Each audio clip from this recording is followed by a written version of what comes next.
எங்கள் தினசரி அப்பம்.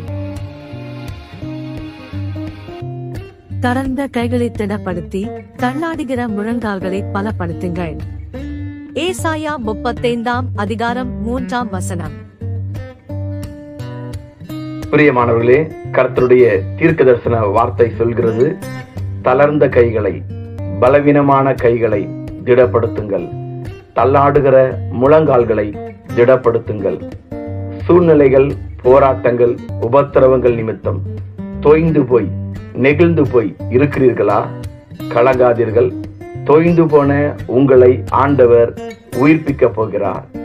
எதன் நிமித்தமாக சோர்ந்து போய் தளர்ந்து தொய்ந்து இருக்கிறீர்களோ அந்த காரியம் மாறப்போகிறது. பிரியமானவர்களே, விடாய்த்த உங்கள் ஆத்துமாவிற்கு, தளர்ந்த தள்ளாடுகிற உங்கள் வாழ்வை ஆண்டவர் திரும்பவும் பலப்படுத்த போகிறார். தூரத்திலிருந்து உங்களுக்கு நற்செய்தி வரப்போகிறது. நற்செய்தி தள்ளாடுகிற உங்களை புஷ்டியாக்கும். ஆமென்.